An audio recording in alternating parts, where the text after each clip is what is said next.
All right, last time I told you guys that I was going to color the background with mud.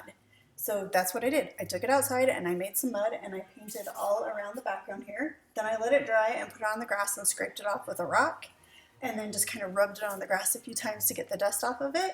And then when I brought it in, I just tore with my hands very carefully so that it didn't rip my paper in half or take too much off of it, all the way around the edges. And then I had a brown paper bag that I used for the background of it. And now the last part that I was going to show you was the wanted lettering.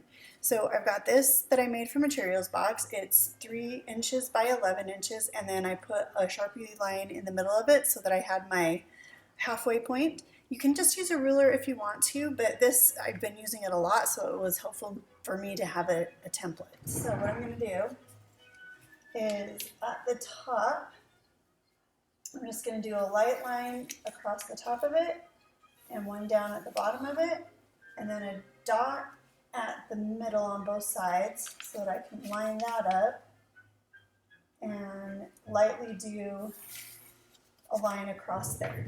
And you can't see it because I did it really, really light. I want to be able to erase it later.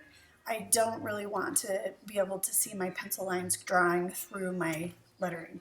So I am going to start out, really what makes lettering look good is taking your time and figuring out the spacing, where you want it. So wanted, W-A-N-T-E-D, 6 letters, okay? And what we're gonna do is we're gonna W-A-N, so right in between the N and the T is where we are going to have the middle space be. And a lot of times it's easier to start with the middle and work your way out, although keep in mind different letters have different spacing. Like for an I, it's going to be skinny, but for my W, that's going to be bigger, right? So I might want to,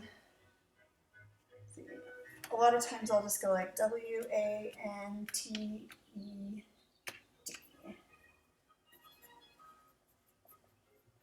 And then I'll also write my word down so that as I'm doing it, sometimes I get caught up in drawing one letter that I forget to put a letter in and then I misspell my word.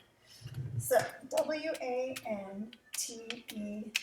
That should work right from the middle there. So I know that my N is going to be about here for the end of it, and my T is going to be about here. I'm going to start my W right out here. And I'm just going to use this again like a ruler and just go straight down.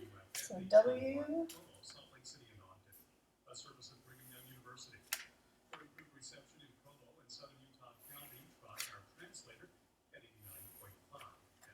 And I don't like my W coming clear up to the top, so I'm going to erase that. Luckily I did it lightly so that I could erase it.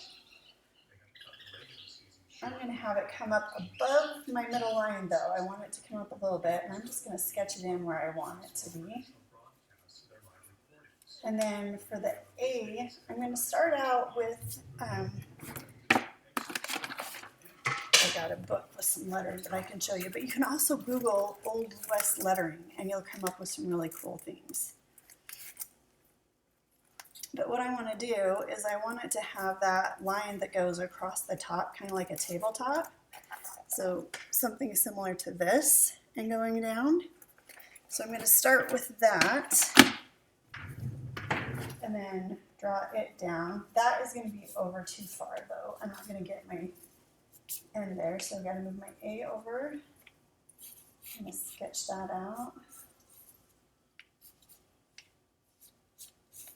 My N, T, E, and my D. And the reason I've got those lines there is so that it will really look nice and sharp. If I just kind of freehanded the wanted, all my letters probably would have not been the same size, and keeping the uniform size of your word is what's going to make it look so much cooler.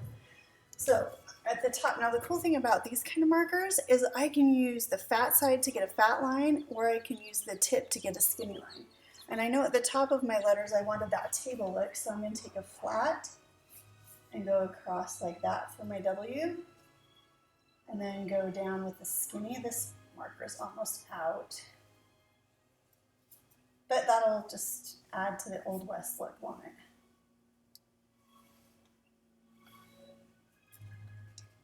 And then put those lines at the bottom.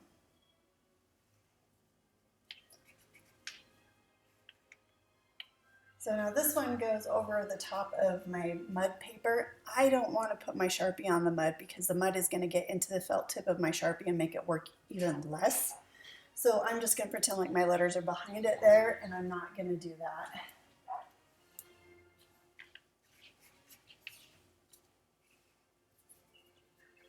So start my tabletops on the end. And of course you can use a ruler so that you can make sure to get it nice and straight. So for the T, I'm going to have the fat go down like that instead of like this.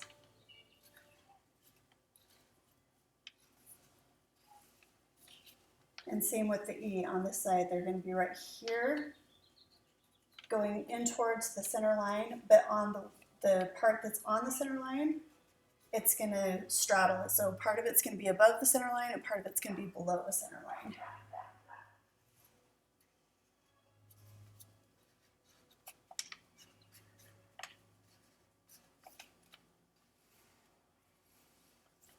And my D, I'm going to start the whole thing up like that.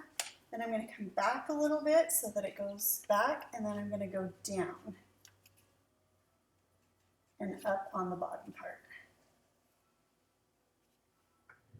And there we go, there's my wanted. If your page is bigger than that, or even just for fun, get like a piece of paper that's this big and put maybe reward, and put your reward and the reason that you're wanted.